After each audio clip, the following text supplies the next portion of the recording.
Welcome to Tran's training guide for Until We Die 2021.06.11. If you are a higher level player, I'm sure you'll still find new information here. Chapter 1. Walkthrough. Once your boots hit the ground, you need to plan on either solidifying both sides equally to give yourself a buffer, or you can focus on one side. If you choose to work on both sides, building 3 walls to the left and 2 to the right will get you a recovery zone on each side. Your repair generator will give you a choice of perks for this playthrough. The playstyle you later develop will see you leveraging the perks in different ways, but Shelter Network will give you protection to get used to the game. If this is not your first playthrough, you should try to rescue the free tramps immediately, as one will die in the first night from the breach, the second night near the mutant dog room, and anytime after the third night next to the plant room when mutants are walking through the area. If it is your first playthrough, don't worry about these remote stragglers right now, as you will need to focus on learning how your base operates before you can leave it completely unattended and undeveloped, rather than worrying about losing valuable daylight looking for soldiers you will inevitably lose on your first game. If you choose to focus in one direction, the right side is recommended, as once you wall up to the pit, the 6th wall, you will prevent enemy overgrowths from appearing on your side of that pit. And you can put all your attention on the left side afterwards. You should get one wall on the left to at least set up your ability to research and gain some sort of defense in the process. Once you build 4 walls, you unlock a defensive perk for the remainder of this playthrough. The flashbang trap works better if you're losing walls, and the barbed wire works better if you're going for a more aggressive defense. By this point, you should be used to working at night in your base, rather than just standing blankly at the walls for mutants. Start exploring once you have either defensive perk, as the defenders and perk will help protect you while you learn where the ambush points on the map are. Right now the ambushes are small, and you can casually stand in place holding the fire button to clear the way against mutants. Not the dogs though. You will have a harder time being successful by staying on the walls every night. On the first night, 3 mutants will spawn from the breach on the left and attack your base. If you choose not to intervene personally, the lowest quality wall will be more than enough to stop them, as it will take 16 hits for the wall to be destroyed, and the mutant will die in 4 of those hits. You will eventually want to send a dweller to repair it or just leave one there at night. On the second night, 2 mutants will spawn from the same breach, and 3 mutants will spawn from the far left exit to attack your base. Because of this, they will reach your base in 2 separate waves. You can fend them off with the lowest wall and 1 dweller. You may notice a strange gray mass on the tunnels to the left and right of your base. This is alien grass, and is a sign an overgrowth will appear there the next day. On the third night, the same 2 breach mutants and 3 exit mutants will spawn. But by the third day, the overgrowths will have grown on both sides of your base and will each hatch at least 2 additional mutants at night if you don't smash the eggs. To destroy an overgrowth, you will need to use a digger. 1 digger is too inefficient due to the overgrowth's natural regeneration, but it can be done with 55 hits. You should aim to maintain at least 4 diggers in your army. The lowest wall and 1 dweller will still be sufficient to stop any attackers on its respective side, but from here on out, the number of mutants you will face will include any overgrowths that are hatching eggs, in addition to the minimum number I provide. It will be up to you to determine how many mutants you face each night. On the 4th night, the breach will spawn 2 mutants and 1 shielder. The exit will spawn 1 bomber and 3 mutants. A 2nd level wall and 2 dwellers can stop this. Obviously, add more if you don't have an upgraded wall. On the 5th night, you will need to repel the mortar on the left side, which will also have an accompanying 7 mutants and 1 shielder. In order to do this, make sure you have no reason to go protect the right. 1. Put most of your defenders on it. 2. Run and pop the eggs during the day. Or 3. Have cleared out all overgrowths. During the 6th day, you will want to begin making preparations to seal the breach past what would be your 6th wall on the left. You will need to acquire 18 scrap and seal the breach before the 7th night. There's plenty of scrap within the long tunnel to the left if you need it. Just don't get caught out at night. The scrap from the left tunnel, even without entering the open door down the hall, will help you meet many of your objectives even if you saved enough by this point to seal the breach. If you do not seal the breach, you will face double the mutants on the 7th night, and be interrupted on the 9th night while you need to work. Today is also the last day you have to clear any overgrowths outside the left breach or next to the pit on your right before spore launches appear near it. If you have the 6th walls, new overgrowths or spore launches will not spawn in those respective areas. During the 7th day, even if you have enemy structures on the right, you can safely and completely ignore everything on the right during the attack. The 7th day siege includes 5 bombers, 4 shielders, 9 mutants, 1 mortar, and any extra enemies that hatch from the eggs on the left. If the bombers take out your wall, you have enough time to put it back up before the mutants and mortar show up, but you should use 2 engineers to rebuild it. Once you pick your reward for surviving the siege, wandering out at night means ambush squads of 12 mutants, and you will need to do more than just stand still pulling the trigger at them. If you have sealed the breach, you no longer have to consider non-hatching mutants on the left except for days 19 and 27. Remember, eggs will still naturally occur for the rest of the game. The 8th day will be entirely quiet, except for any mutants you provoke. Continue to explore during the day and manage your base at night until your engineers can bash open doors. A mini-boss in the form of a plant monster awaits you at the first locked door on the right of your base. And, if you can, start your technology project before heading out. Electric Generator Upgrade. Don't worry about the warehouse, unless the 18 scrap for the generator has already been paid for. Once you have built your warehouse, you gain +1 maximum population, a recovery zone in the warehouse, more scrap from the transporter, and a choice of perks. You should pick barricades, unless you're trying to do something special. Only diggers can attack the plant monster. At least 2 is needed for realistic progress. 4 is adequate, and 6 diggers will make short work of it. When a red area lights up in front of the plant monster, after a few seconds it will slam a vine down in the area, likely killing many followers. So recall them before that happens. Any extra diggers can be converted back into dwellers for reassignment, so it's worth considering temporarily arming extra diggers just to clear the room faster. Once you've looted the room, you can take the engineer that bashed the door down to repair the elevator, as there is more than enough scrap in the room. If you haven't sealed the breach yet, the next time it matters is the 9th day. The 9th day will spawn 5 shielders, 2 mutants, and 3 bombers if you haven't sealed the breach by the 9th night. The next time the breach sends out troops will be the 12th night. Once your generator is complete, you will get a choice of generator perks. Go with industry. More importantly, you can begin building stalkers. In order to begin work on the stalker workshop, you need a second wall on the right, which you hopefully have already done. Prioritize stalker production over all else if scrap or dwellers are in short supply. You will want 3 stalkers and 15 food for the next task if you plan on going past day 16. You will likely only equip 2 stalkers by yourself and rescue a 3rd for free. When you get 3 stalkers, you can send them in the elevator during the day or dusk with your food, and they will be back the next day. If you send them out at night, they will be back in 2 days instead. If you just want to get your day 16 unlocks, don't worry about sending your stalkers on an expedition and just keep them for your survival. Your next attacks will be from the right, so fortifying the rightmost wall as much as you can should also be one of your objectives. If you're only going for the unlocks, at most you just need to upgrade the last 2 walls. If you go on an expedition, food can repeatedly be exchanged for scrap by sending 3 stalkers out on an expedition. Caution: if your second expedition is due back the day after the first expedition, you will receive less scrap and lose 2 stalkers. The first 2 expeditions are scripted. This is the only time something like this occurs.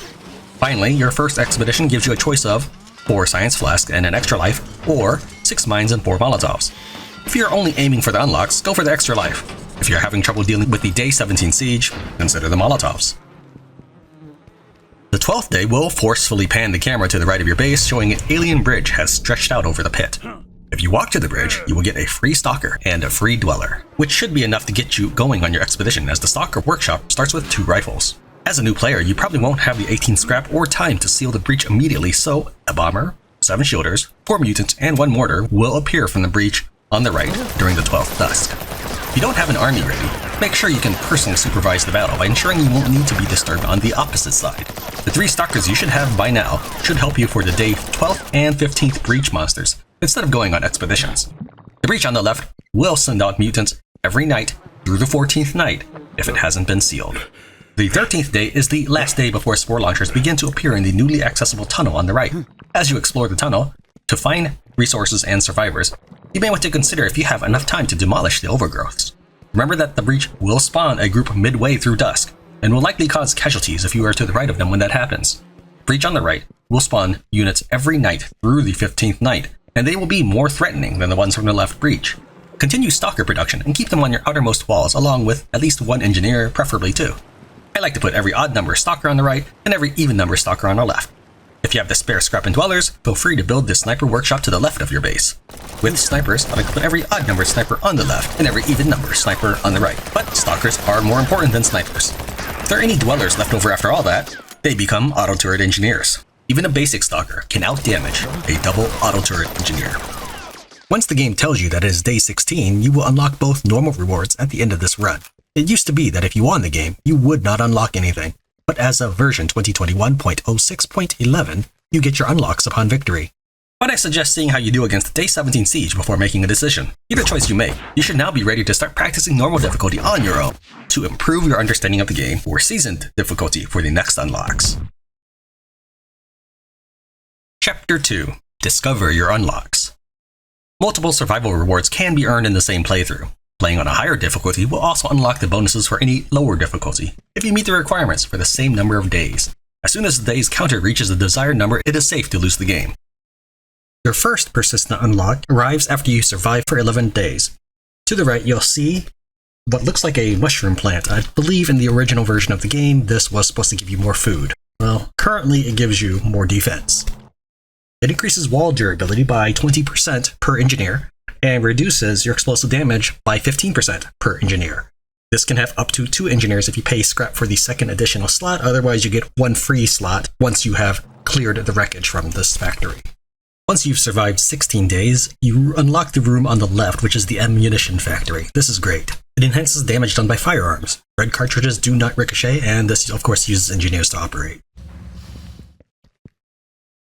Once you survive 18 days with the difficulty seasoned or higher, you unlock another room on the right. This allows you to have enhanced stalkers. The stalker goes from 8 to 14 health, and it goes from 1 to 2 damage. Once you've survived 22 days on seasoned or higher, you unlock another room on the left, which is a med bay. This helps save some of those who are severely wounded, so instead of being killed outright, your soldiers will have a 25% chance to be revived. Chapter 3. Monitor the Mutant Horde. In the early days, each time you find a new mutated variation on its own, practice dodging its attacks until you're comfortable with their moves. You should be able to avoid a single mutant, dog, or bear with no issues. Each creature is worth 2.4 points on normal. Unhatched eggs do not contribute points. Spiderling bombers that explode on their attack do not contribute points, but they will count if you kill them first. If the flagpole was a mutant, line up your shoulder with the mutant and he will dive past you. Huh? A standard mutant has 10 health and deals 1 damage to a single target. The most basic enemy form and the most numerous. Sometimes starts with a shield which deflects bullets. Mutant dog has 75 health and deals 4 damage to a single target. Typically spawns in pairs to drive you away from mutant territory.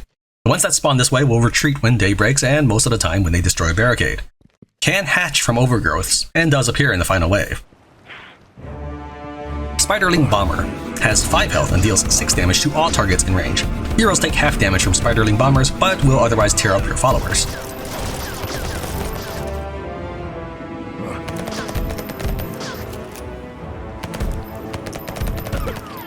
Spider Mortar has 70 health and deals 8 damage to all targets in range. Heroes take half damage from mortar attacks. Drops 1 Spiderling Bomber when killed. First off, he's very actually inaccurate.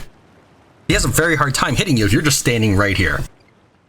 You could almost AFK here.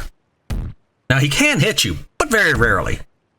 This is something I've been toying with as well, to extend the siege timer because the game passage of time passes 3 times slower. See, he just hit me right there. Passes 3 times slower during a siege, during an attack wave.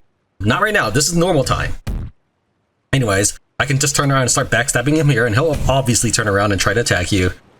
It's not that big a deal. When he dies, he does drop a Spiderling Bomber. Be aware of that, at least. And so basically, you could just keep toying with enemies. Now, let's go ahead and lure him to a wall so we can see how he responds. If he sees the wall and you, he will go ahead and target you. Huh? So right now he sees the wall, and he's attacking the wall. But he also target me. But if I'm standing right behind him, he doesn't even care. He's just going to go ahead and go after the wall. And then, of course, go after all the people that are fleeing. You'll probably kill the bomb without realizing it. Unless you're just standing on top of him, then the bomb will detonate on you, doing 3 damage. You take half damage from all explosive attacks. Whereas your teammates will pretty much get obliterated by it.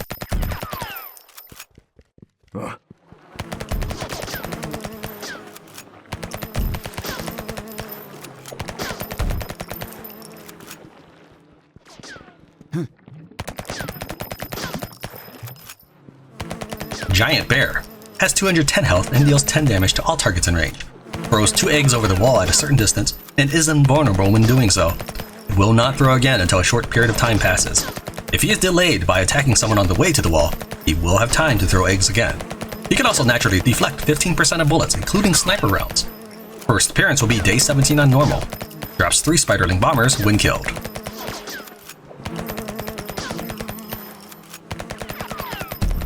Huh?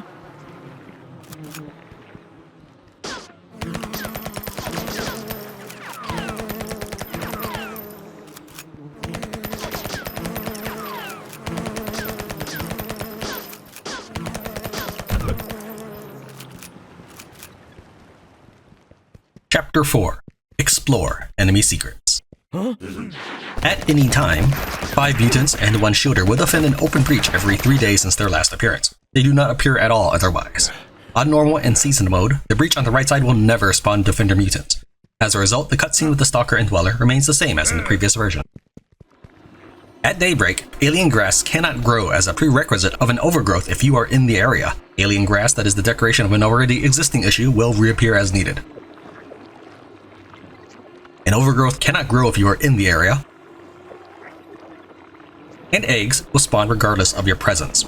They will not hatch until nighttime. Dusk is what I call the dark purple time period before nighttime.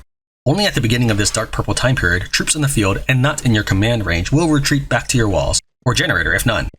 Commands after this, or walking away after the time period has started, will allow troops to remain in position until they have completed their task. If you're nearby when they finish the task, they will rally to you as normal. Halfway through the dark purple time period, pre-designated enemies spawn at exits and open breaches, and start making their way to the generator, attacking anything they notice on the way. At nighttime, the random overgrowths will hatch eggs at the beginning of each light pink time period. The contents of the eggs are randomly determined by their source's overgrowth level. Other than the stretch of eggs taking varying amounts of time to reach you, this is all that happens with regards to base assaults. There is no enemy strategy or pacing involved. Despite the fog visually clearing early, it can still be classified as nighttime, and the enemies will still send forces to defend against you if you approach. Pay closer attention to the time bar at the top of the screen instead of the visual fog effects. There are 7 ambush mutants from days 1 through 6 and 12 ambush mutants for each day afterwards. Any of these mutants will randomly have shields. It's actually a little more complicated than that, but you are unlikely to need to know the difference. You will encounter 5 ambush mutants until you repair the generator, and 12 ambush mutants after you complete the first siege. The ambush mutants can choose to spawn either just a few steps after maximum visual range or right after you move past, but are never randomly spawned. While the enemy's area of interception recedes as you claim more territory, try to get used to where the triggers for the ambush mutants or the guard dogs are. Each ambush mutant pod or guard dog boundary will only spawn enemies once per night. Defeating them does not reduce enemy wave strength. Ambush mutants and guard dogs will not spawn for your troops, only you. Your troops can still be attacked by these spawns if you cause them to happen, of course. This time period is 30 seconds longer than on Nightmare, which is a good thing. It means more time between attack triggers, which also means more tools, more transporting, and more time for your commander to act. It does not make more or fewer mutants. If you aren't able to explore at night, then manage your base at night rather than watching the wall. If you must defend, pay attention to the spawns that approach, so you know when you can move on. Chapter 5. Analyze alien structures. Immediately at daybreak is your best opportunity to counterattack. In order to keep track of daylight, I recommend you start from the farthest point of interest and work your way back to base. If night falls while you're outside, you now have to watch your back as you return to base. Alien grass will show where an overgrowth will appear the next day and can be intercepted by building a wall on it. If the overgrowth grows before the wall is completed, the work is interrupted. If you have not destroyed any overgrowths by the final wave, although the tutorial window appears when the overgrowths open up, none of them will count towards your score for slain overgrowths.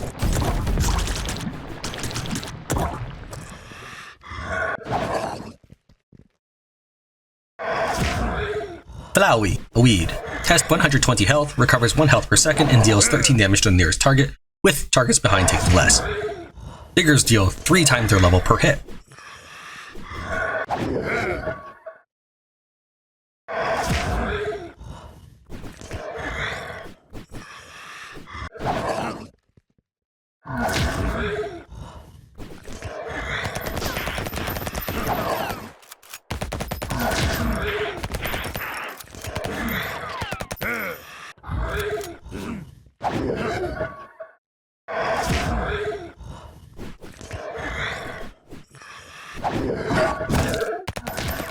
Here, my 6 diggers are silver stars and ready to rock.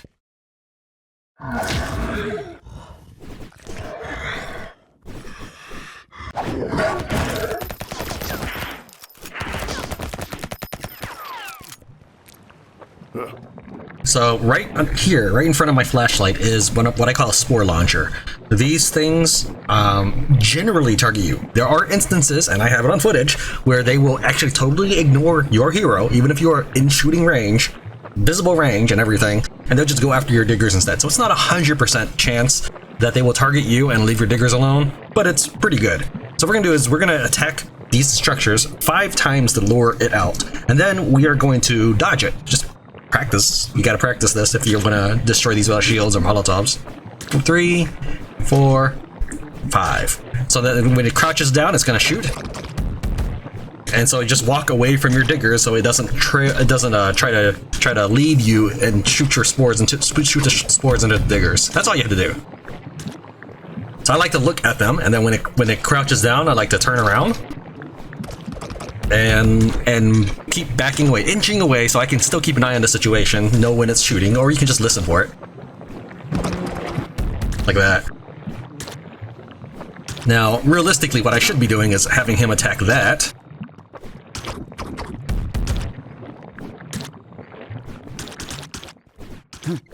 Spore Launcher has 150 health, recovers 1 health per second, and fires 3 times for 8 damage each, typically at the commander, but not always.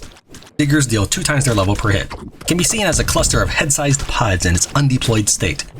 Will unfurl on the 5th human attack on a structure or egg, not counting attacks that finish off a mutant structure or egg. Can be defeated by 1 Molotov, but only after unfurling.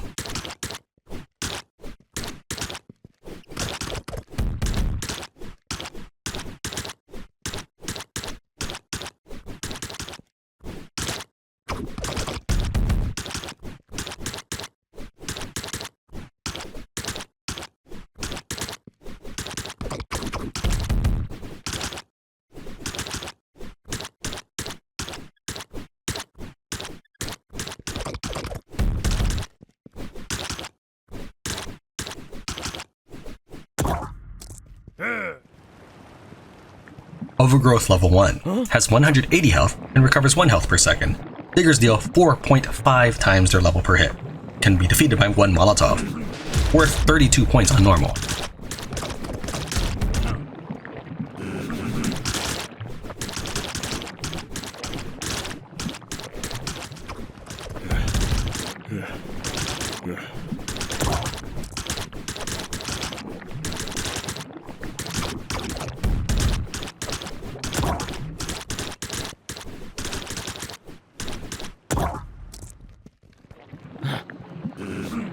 Overgrowth level 2 has 210 health and recovers 5 health per second. Diggers deal 3 times their level per hit. Can be defeated by 2 Molotovs. Worth 96 points on normal.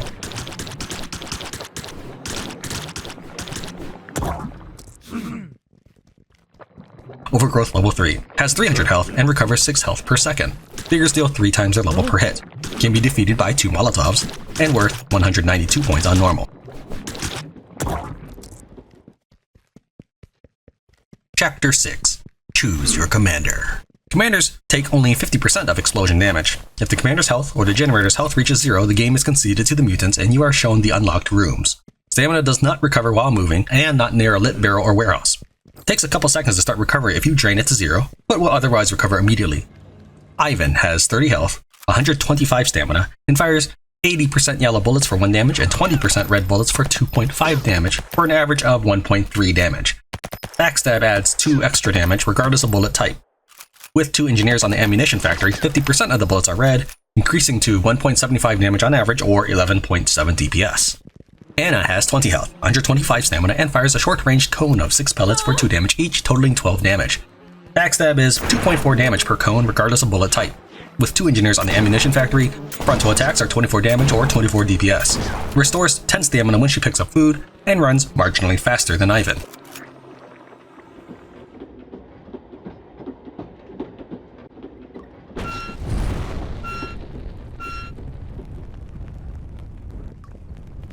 Chapter 7. Plan your promotions. Promotions are powerful advantages you gain for that attempt, accomplishing certain tasks during that playthrough. and can empower your run significantly. Perks are not retroactive, but will apply moving forward. For example, if you already have a lit barrel, then the next one you light will give you a tramp with Shelter Network. If you already have diggers, the next ones you arm will be veterans. Each resource gathered is worth 0.8 points on normal. Agitator.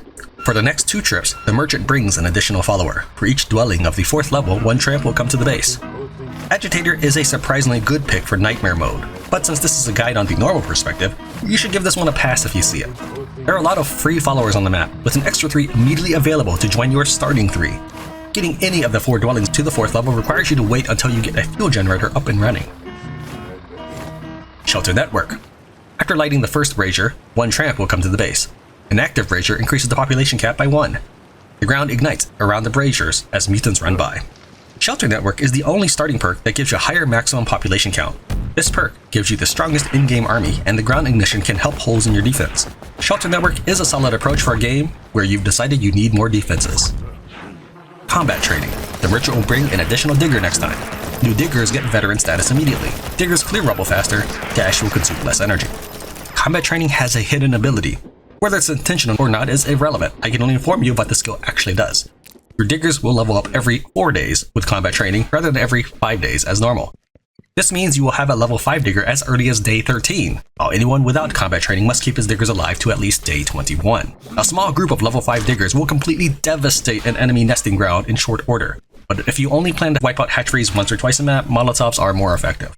Each swing against the breed counts twice as much as normal, visually removing a small piece of the obstacle pile. Also, the energy reduction cost of dashing gives you approximately 1 screen width of extra distance before emptying your stamina. Engineering approach. The merchant will bring an additional engineer next time. Engineers will build faster and place 2 turrets instead of 1 after researching the appropriate technology. Engineering approach is no doubt a favorite pick of many. I'm not too impressed with it, as I often do not sit around waiting for a building to be constructed or upgraded. As for the extra auto turret, the reload takes so long that the overall damage output of the engineer is uninspired. The engineer is an important unit with many powerful functions, but don't expect engineering approach to make him compete against the other units actually made for fighting.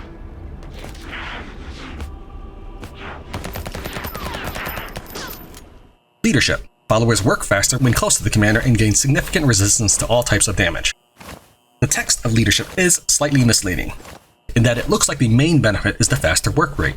While this is true, and is especially noticeable for stalkers who scavenge, the real benefit is in the damage resistance. It took me a long time to figure out that certain units take different damage from different types of attacks. Because for about a week, my calculations were done under the assumption that leadership secretly gave extra health to some classes. The leadership ability is a good pick if you enjoy an aggressive approach, as it can save more of your diggers than combat training will, and will save your stalkers from being immediately downed by a passing explosion. I would not put too much weight in the increased work speed. Upon building 4 walls at any combination of directions, 2 choices are presented. Flashbang traps. A flashbang trap will be placed at each wall. The trap will be triggered when the wall's health falls below 30%. Once triggered, the trap stuns enemies for a short time.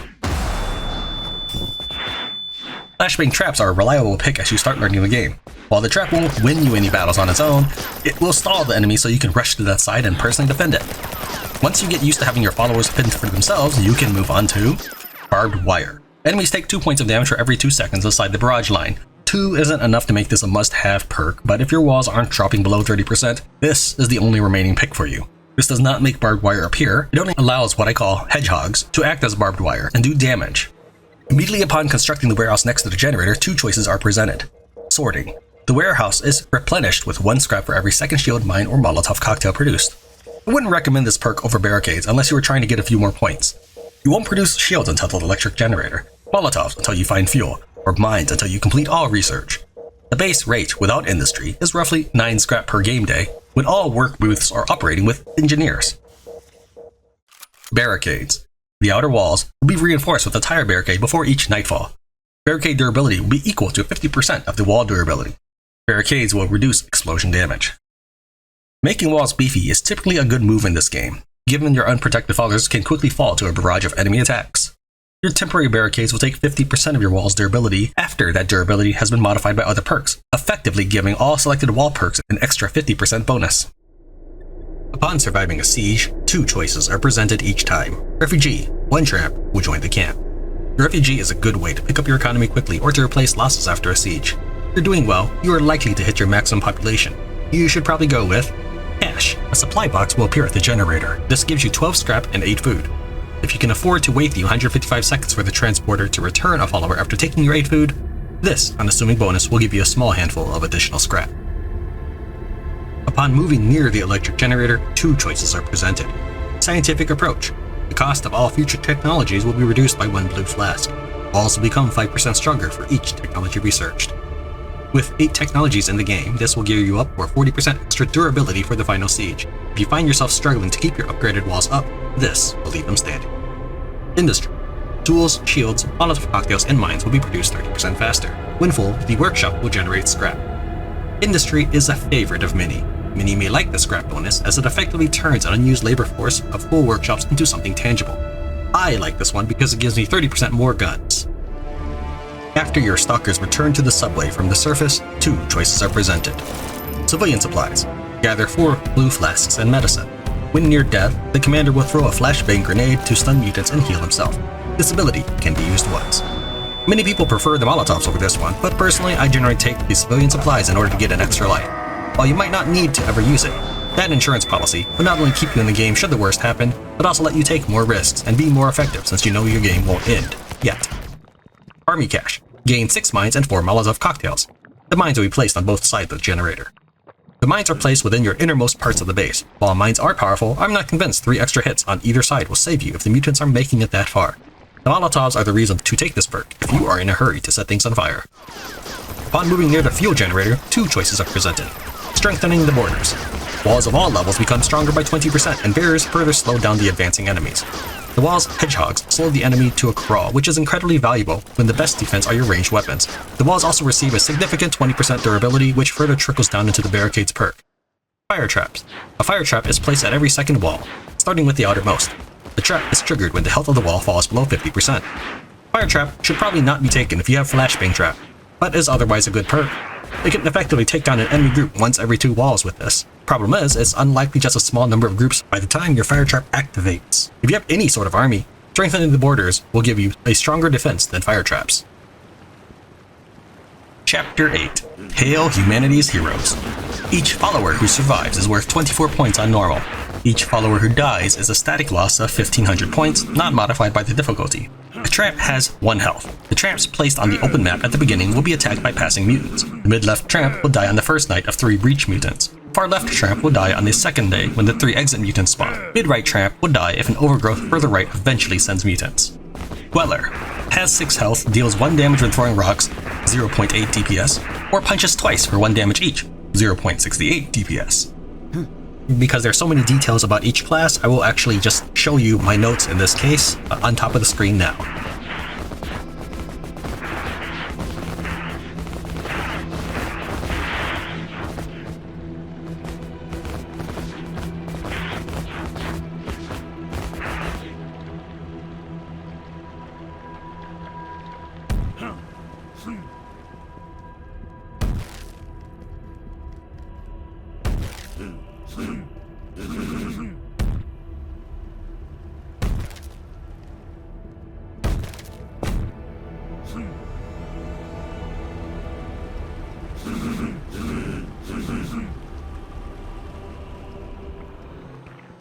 Digger starts with 10 health and gains 3 per level. The Digger does 1 damage to begin with and gains 1 more damage per level. Minimum DPS is 0.71. Average DPS for a 28-day game, normal, is predicted to be 2.38 without combat training, or 3.17 with combat training, and reaches 3.92 DPS at the 5th level. Can stun the enemy from the 1st level and increases dodge chance starting at the 2nd level.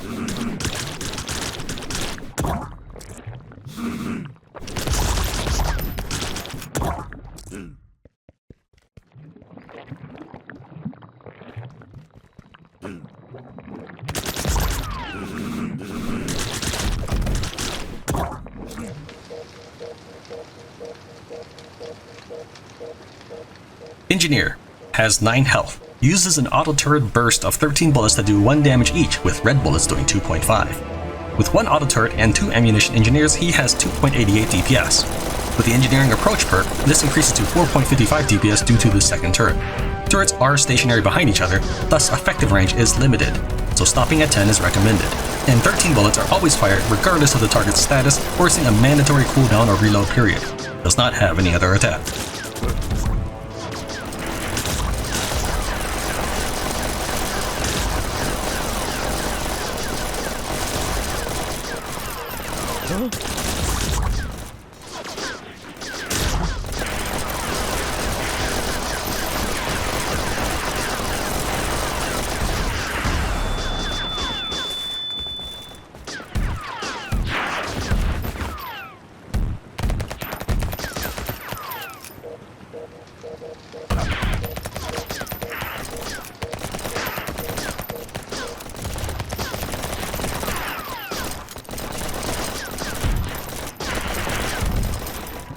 Regular White Stalker has 8 health, fires a burst of 3 rounds that do 1 damage each with red bullets doing 2.5. With 2 ammunition engineers, he has 6.23 DPS. Other traits are listed below with the Advanced Stalker.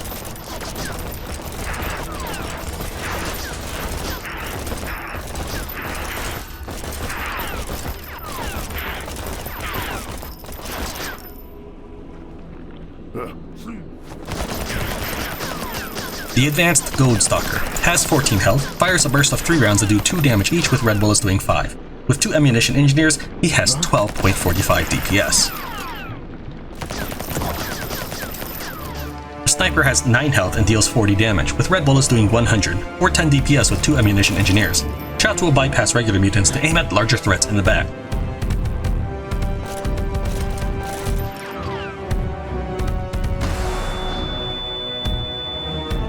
Mines do 250 damage one time only and are placed during the day. Activates on 3 common mutants or a larger threat and is available once you have fuel. And is available after the fuel generator's second research. Ideally intended for bearers, most often gets triggered first by common rushing mutants.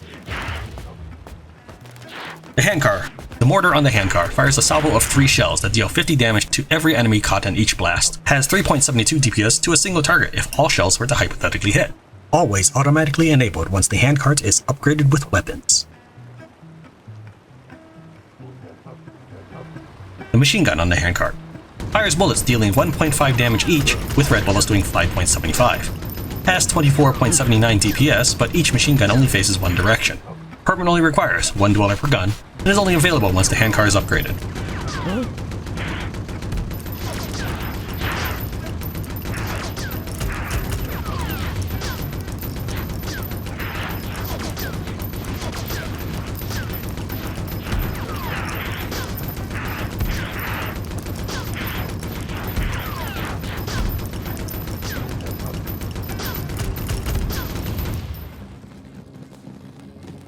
Chapter 9. Metro Masonry. Each destroyed wall is a static loss of 25 points, not modified by difficulty. Wall number 1, Barricade. 16 health and deals 3 damage. Building a new barricade costs 3 scrap and rebuilding costs 1, available at the start of the game. Wall number 2, Palisade. 24 health and deals only 1 damage now, but gains 1 row of hedgehogs to slow enemies, and can deal damage only with the barbed wire perk. Upgrading costs 5 scrap and rebuilding costs 2. Available as a second research technology. Wall number 3, Concrete. 32 health and deals no damage now, but gains a second row of hedgehogs. Upgrading costs 7 scrap and rebuilding costs 3. Requires the electric generator to research. Wall number 4, Metal. 44 health. Upgrading costs 11 scrap and rebuilding costs 4. Immediately available in the same technology as the 3rd level wall. Wall number 5, Steel. 58 health and gains a 3rd row of hedgehogs. Upgrading costs 14 scrap and rebuilding costs 5. Requires the fuel generator to research. Chapter 10. Predict population growth. It's likely an oversight, but the level 1 dwelling costs the most to rebuild if the mutants destroy it. When the transporter returns, he will bring 1 dweller up to 1 past your maximum population, and drops off 5 scrap followed by 3 scrap and 3 scrap again before repeating. If you have a warehouse, this will always be 8 scrap instead. The transporter's timer is not affected by the 3 times slower siege time. The game starts with a maximum of 8 population available. Elektrozavodskaya has 4 locations where dwellings can be constructed. Dwellings will be automatically raised when a mutant passes it. 5 scrap for a level 1 dwelling, which provides +1 maximum population. Costs 5 scrap to rebuild. 5 scrap for a level 2 dwelling, which provides +1 maximum population and requires an electric generator. Costs 3 scrap to rebuild. 13 scrap for a level 3 dwelling, which provides +2 maximum population. Costs 3 scrap to rebuild. 13 scrap for a level 4 dwelling which provides a +2 maximum population and requires a fuel generator. Costs 3 scrap to rebuild. With the agitator perk, a tramp arrives upon the house's completion. Each of the 2 warehouses provides +1 maximum population, once built with 12 scrap. There is one in the base and one that powers the elevator. Each of the 2 grub farms provide +2 maximum population, once built with 10 scrap, and they are never lost, even if you have no longer fortified that territory. There is one at the left and rightmost areas of the base. Only with the shelter network perk, each of the 6 barrels gives +1 maximum population. Barrels will automatically extinguish when enemies pass by, but with the shelter network perk, the area will act as if a Molotov had been used at the barrel. Chapter 11. Render Research. All research is affected by the 3 times slower siege time, but otherwise takes 315 seconds on normal. The leadership and engineering approach perks do not affect research speed. The transporter will bring you a total of 10 science flasks. For 1 flask in an engineer's workshop, diggers will gather supplies faster. That roughly means a 25% scavenging speed increase. For 2 flasks, you can now build more durable walls. Wall health improves from 16 to 24 for 5 scrap. For 4 flasks, you can build a warehouse. The merchant will leave more scrap. Speed of looting scrap near the warehouse is doubled. This also gives a +1 maximum population and serves as a recovery area. For 5 flasks, engineers can now break doors open. This also unlocks the electric generator for 18 scrap. For 7 flasks and the electric generator, auto turret, an imposing weapon against creatures. Auto turrets are automatically deployed while engineers are assigned to walls. Engineering approach refers to this technology. 9 flasks. You can now build more durable walls. Wall health goes from 24 to 32 for 7 scrap, and 32 to 44 for 11 scrap. This technology is one of the prerequisites for the fuel generator, which requires 24 scrap. 11 flasks and a fuel generator. You can now build very durable walls. Wall health goes from 44 to 58 for 14 scrap. 14 flasks. Mines are produced by engineers and are automatically placed against the walls. The laboratory is converted to the drone port, and drones gather scrap and move it to the warehouse. Mines start from the center of the base and are gradually deployed towards the perimeter. 2 engineers working with drones produce 8 scrap in 100 seconds. Chapter 12. Track tool production. Neither engineering approach nor leadership affect work booth production. Combat training does not affect diggers' shovel production. An engineering approach does not affect engineers' wrench production. Production is not affected by the slower passage of time during sieges.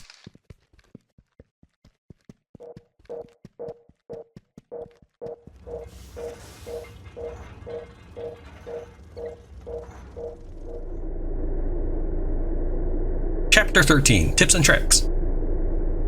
You don't have to wait for your followers to get information before giving a new command. For example, if you have 6 diggers in front followed by a dweller in the back, you can just tap F, reorganize, and then W, command, without waiting for anyone to even flinch. You can actually go further if you tap the dash key rather than hold it down. You will be slower at first compared to a full-on sprinter, but you will get to your destination faster overall. You will only be notified about mutants nearby if you have garrisons who will report it. You will always be told when a wall is destroyed, however. If you are nearby, troops in the field will rally to you when they are near an enemy. Your troops will normally only flee if you are not nearby when they enter combat mode. Even if the enemy is removed during the retreat, your followers will continue to flee to their destination. Builders being attacked may flee to the nearest garrison point and begin defending. Walls being upgraded count as a garrison point, even if they do not block enemies. You can garrison a wall behind the one being built, and the defender's one wall behind will advance when the new wall is finished. Garrisons on walls further back will remain in position. If your garrison's troops' wall is destroyed, they will attempt to flee to the next wall even if there are no other enemies or running is a bad idea. Troops resting at a barrel will also flee when they are approached by the enemy. Your troops will not stand to fight with or rally to you if you are nearby in these cases. Mushroom patches respawn at the beginning of a new day if they have been completely harvested. Nothing happens if a patch is partially harvested. Building a wall will remove grass in the area, which has 2 side effects. 1, you can move faster on the flat terrain, and 2, any mushrooms on the grass become pickups. Since the grass is gone, mushrooms will not respawn. Wild grub respawns shortly after the beginning of every 3rd day, days 1, 4, 7, 10, and so forth, regardless of when they were last harvested. For example, you can harvest grub right at the beginning of day 4, and when you leave the screen and come back, there will be another spawn. You will randomly spawn either the small grub, which must be struck, or the mega grub, which requires you to melee and recall your troops afterwards. Grub farms will fill up without any diggers in 10 minutes. Grub farms with either 1 or 2 diggers will fill up in 5 minutes. Grub farms with 1 digger at the time of harvest will yield 5 grub. 2 diggers at the time of harvest will yield 10 grub. The field kitchen is unlocked once you construct the electric generator. Applying a dweller to run the field kitchen to the left of the sniper's workshop will always give you an immediate replacement dweller. If the light does not turn on as you pass by, you should take a closer look to see if you can provide more food. Chapter 14. Bonus Content. I would like to apologize. I wanted to get this uploaded yesterday, which would be June 18th, 2021. So to help make up for it, I'm including some of the stuff that I machine translated off of the Russian Discord. All of these videos were silent, so I think I did a pretty good job adding the game sound effects to it. The commentary that will take place over these will be the Russian to English translation from the developer of the game. It does not necessarily reflect the current or future product. I hope you enjoy it. This is as comprehensive of a guide as I think I can make. So thank you very much for watching Tran Wins Until We Die. See you next time.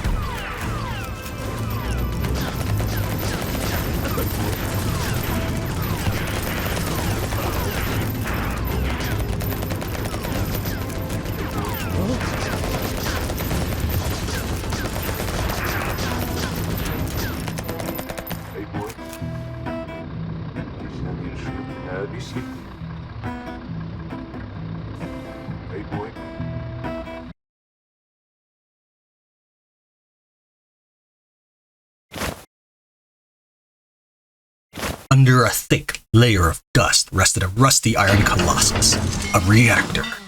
A lot of work had to be done to restore it. Finally, the heart of the station started with a devilish screech, filling the room with acrid smoke.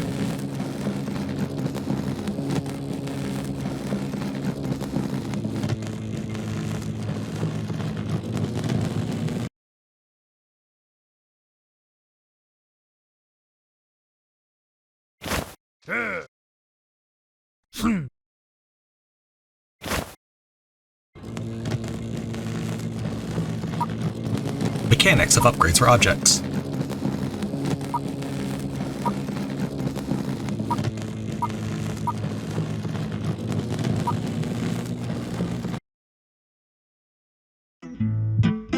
Goodbye, cruel world.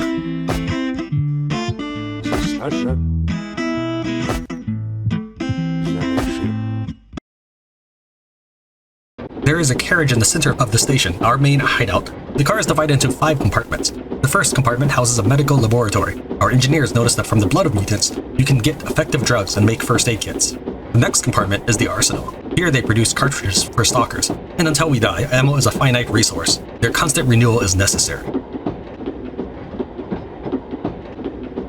In the third compartment of the car, you can meet the chief engineer. He is responsible for improving the hideout. The fourth compartment is a laboratory. Here, engineers conduct research and discover new technologies.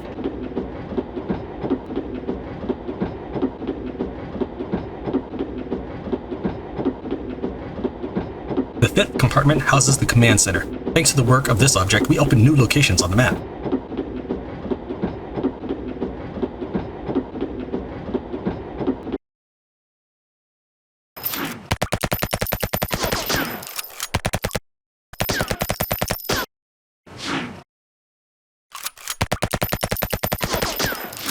The mutant realized he had no chance and decided to leave quietly.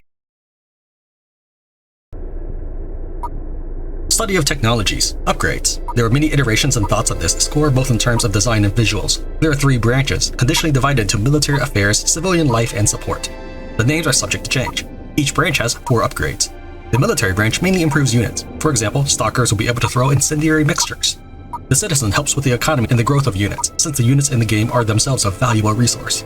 Support is mainly aimed at the hero, opening his abilities such as mines and automatic turrets. The cost of each subsequent upgrade increases regardless of the branch, so the order of opening plays a role.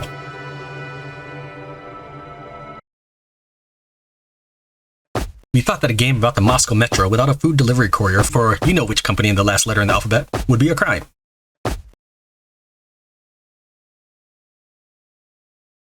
Hashe. Hana. Hashe. Hana. Hashe. Hana. Hashe. Purple clots of mucus, an important resource to help research new technologies.